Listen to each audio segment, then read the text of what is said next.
करेंगे। कोरोना को लेकर लापरवाही मत बरतिए। मुंबई में कोरोना की डरावनी रफ्तार देखने को मिल रही है। अलग अलग राज्य का हाल आपको बता देते हैं। दरअसल मुंबई में 119 दिन बाद 1000 से ज्यादा पॉजिटिव केस आ गए हैं। महाराष्ट्र में अक्टूबर 2020 के बाद सबसे ज्यादा मामले आए हैं। पंजाब, अगर बात करें पंजाब की, अन्य राज्यों की, ऐसे ही मामले आ रहे हैं, लेकिन मुंबई में सबसे ज्यादा मामले। तो बिल्कुल ये जानकारी आप तक पहुंचा देते हैं। जिस तरह कोरोना की रफ्तार एक समय के लिए थम सी गई थी, वही रफ्तार अब कहीं ना कहीं आंकड़ों के जरिए बढ़ती हुई नजर आ रही है। महाराष्ट्र के अक्टूबर 2020 के बाद सबसे अधिक मामले दर्ज किए गए हैं। 5 जिलों की अदालतों में 5 घंटे कार्रवाई भी होगी। मुंबई में कोरोना की डरावनी रफ्तार कहीं ना कहीं लोगों को डरा रही है। 119 दिन बाद 1000 से ज्यादा पॉजिटिव केस आ गए हैं। तो लगातार कोरोना की लड़ाई में और कोरोना पर नकेल कसने की पूरी कोशिश के बाद अब कहीं ना कहीं आपकी लापरवाही ये तस्वीर सामने लेकर आ रही है। ये लापरवाही आपकी ही हो सकती है, क्योंकि जिस तरह एहतियात बरतते हुए हमें आगे बढ़ना था, तो ये डरावनी तस्वीर यही बयां कर रही है कि अभी भी वक्त है, हमें लापरवाही नहीं बरतनी है। क्योंकि 119 दिन बाद 1000 से ज्यादा कोरोना के मामले सामने आना, तो ये महाराष्ट्र के लिए डरावनी तस्वीर और चिंताजनक हो जाती है। 5 जिलों की अगर हम बात करें तो आपको बता देते हैं, अदालतों में 5 घंटे इस पर बैठक होगी, कार्रवाई चलेगी। और मुंबई में कोरोना की डरावनी तस्वीर देखकर अब कहीं ना कहीं कोरोना के मामले लगातार बढ़ रहे हैं और ऐसे में सरकार और प्रशासन इस पर अलग अलग कदम उठा रही है और लोगों को जागरूक करने की कोशिश कर रही है। जिस तरह कोरोना वैक्सीनेशन की हम बात करें तो वैक्सीनेशन प्रक्रिया चलाई गई और लोगों तक वैक्सीन पहुंचाने की प्रक्रिया लगातार जारी है। और ऐसे में अलग अलग राज्यों की बात करें तो कई ऐसे राज्य हैं जहां कोरोना के मामले आज भी लगातार बढ़ रहे हैं और डराने का काम कर रहे हैं। बिल्कुल 5 राज्य ऐसे हैं जो स्वास्थ्य मंत्रालय की तरफ से जानकारी दी गई है। बात करें महाराष्ट्र की, महाराष्ट्र, केरल, तमिलनाडु, पंजाब और अन्य राज्य भी ऐसे हैं जिसमें अब जो कोरोना है वो धीरे धीरे बढ़ रहा है, क्योंकि ग्राफ कहीं ना कहीं कम हो गया था।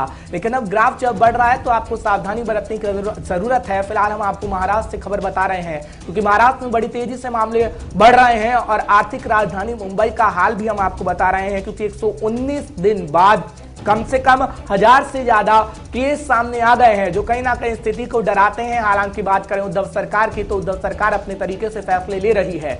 कई इलाकों में लॉकडाउन की स्थिति भी है और लॉकडाउन लगा दिया गया है। कई इलाकों में नाइट कर्फ्यू लगाया गया है और कोरोना को लेकर तमाम इंतजाम कर लिए गए हैं। क्योंकि अगर हम बात करें उद्धव ठाकरे की, तो उद्धव ठाकरे पहले ही ये तमाम बातें कह चुके थे और लोगों से अपील भी की जा रही है कि लोग मास्क को पहने, साथ ही साथ सोशल डिस्टेंसिंग का पालन करें। क्योंकि हम लॉकडाउन की तरफ से उसके बाद अनलॉक की प्रक्रिया चली और कहीं ना कहीं सब कुछ धीरे धीरे पटरी पर लौटता हुआ नजर आया। लेकिन आप सावधानी नहीं बरतेंगे, मास्क का इस्तेमाल नहीं करेंगे, तो स्थिति लॉकडाउन की तरफ बढ़ेगी। फिलहाल ग्राफिक्स के माध्यम से हम आपको समझाते हैं महाराष्ट्र की स्थिति क्या है। 24 घंटे में राज्य में 8807 नए मामले सामने आए हैं। 80 लोगों की मौत भी हो गई है। तो बिल्कुल महाराष्ट्र में कोरोना का कहर, सबसे बड़े स्लम धारावाही। आपको बता दें कि 10 नए मामले आने से हलचल मच गई है, क्योंकि अगर बात यहां पर करें, लगातार कोरोना के मामले बढ़ रहे हैं और सबसे बड़े स्लम धारावी में 10 नए मामले सामने आए। नागपुर शहर में रेस्टोरेंट के होटल और भोजनालय में वीकेंड पर भी बंद रहेंगे। इसका ऐलान भी उद्धव सरकार ने कर दिया है। नागपुर धारावाही में इससे पहले भी कोरोना के मामले तेजी से बढ़े थे। 7 मार्च तक स्कूलों और कॉलेजों को बंद करने के आदेश भी महाराष्ट्र सरकार की तरफ से दे दिया गया है। यानी स्कूल और कॉलेज बंद रहेंगे ताकि कोरोना और न फैले। महाराष्ट्र में 10 फरवरी से रोज 6000 से अधिक नए मामले सामने आ रहे हैं। आपको बता दें, सबसे पहले जब कोरोना के मामले स्टार्ट हुए तब भी कहीं ना कहीं महाराष्ट्र आगे था और आज बात करें तो लगातार 6000 से ज्यादा मामले सामने आ रहे हैं। दरअसल देश में 37% एक्टिव कोरोना के मामले अकेले महाराष्ट्र में है। स्वास्थ्य मंत्रालय ये जानकारी दे रहा है और तमाम जानकारी हम आप तक पहुंचाने की पूरी कोशिश कर रहे हैं कि महाराष्ट्र में कोरोना का कहर किस तरीके से है। तो बिल्कुल आपको बता देते हैं, महाराष्ट्र में लगातार कोरोना बढ़ रहा है और महाराष्ट्र से इस खबर पर पूरी जानकारी देने के लिए हकीम देशमुख हमारे साथ जुड़ गए हैं।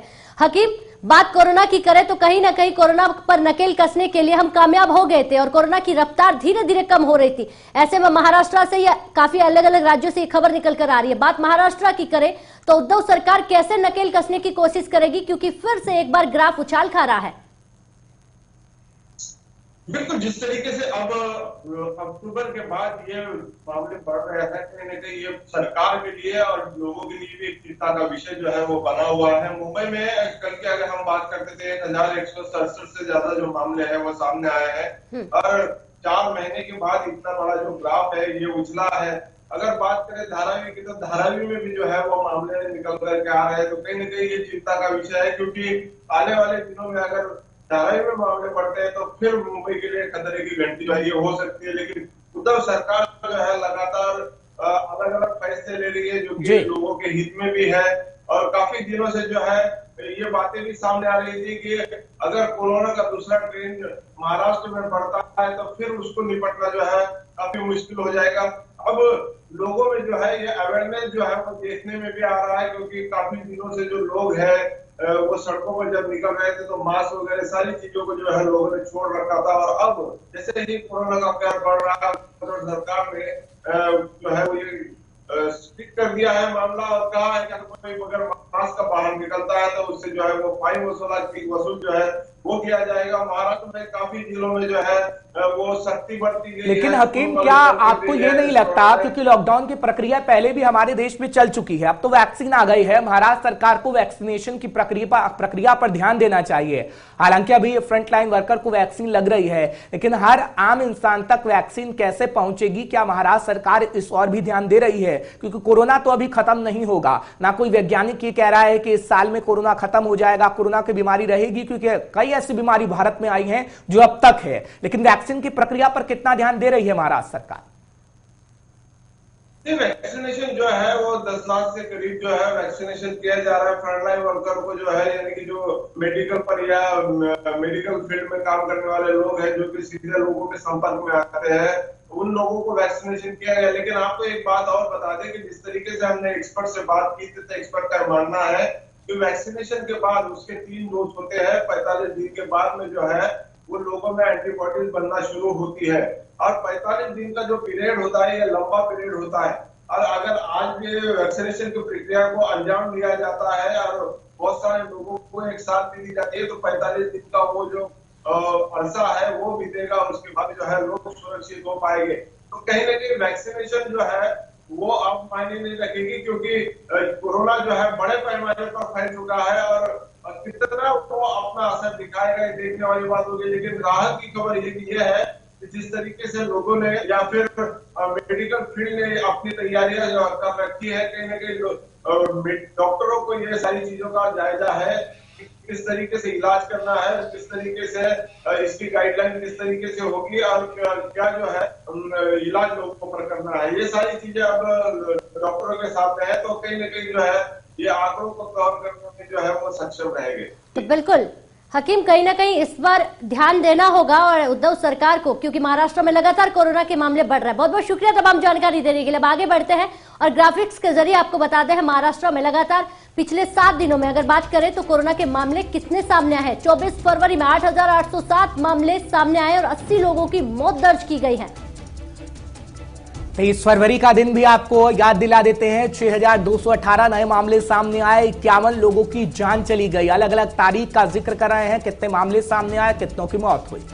तो बिल्कुल आपको बता देते हैं 22 फरवरी यानी कि 5,200 नए केस दर्ज किए गए थे, जिसमें से 18 लोगों की मौत हो गई है। तो लगातार जिस तरह कोरोना के मामले बढ़ रहे हैं तो आंकड़े भी बढ़ रहे हैं। 21 फरवरी का दिन भी आपको याद दिलाते हैं, 6,971 नए मामले सामने आए, 35 लोगों की मौत हो गई, यानी संख्या धीरे धीरे बढ़ती गई और 6,000 से ज्यादा मामले सामने आते गए। और तारीखों का जिक्र तो हम कर ही रहे हैं। बात 20 फरवरी की करें तो फिर 20 फरवरी आती है और जिसमें 6,291 नए केस दर्ज किए जाते हैं और उनमें 40 लोगों की जान चली जाती है। तो ये 40 लोगों की जान जाना कहीं ना कहीं धीरे धीरे आंकड़ों को बढ़ाती हुई आगे बढ़ रही है। तो 20 से पहले 19 फरवरी का दिन था जब 6,112 नए कोरोना के मामले सामने आए थे और कोरोना ने 44 लोगों की जान ले ली थी, यानी कोरोना के मामले थमे नहीं, हर दिन मौत का आंकड़ा बढ़ता गया। 18 फरवरी याद दिला देते हैं, 5,427 नए केस सामने आए और 38 लोगों की मौत हो गई। तो लगातार कोरोना के मामले बढ़ रहे हैं और जिस तरह कोरोना के मामले बढ़ रहे हैं तो मौत का आंकड़ा भी बढ़ रहा है। तो चलिए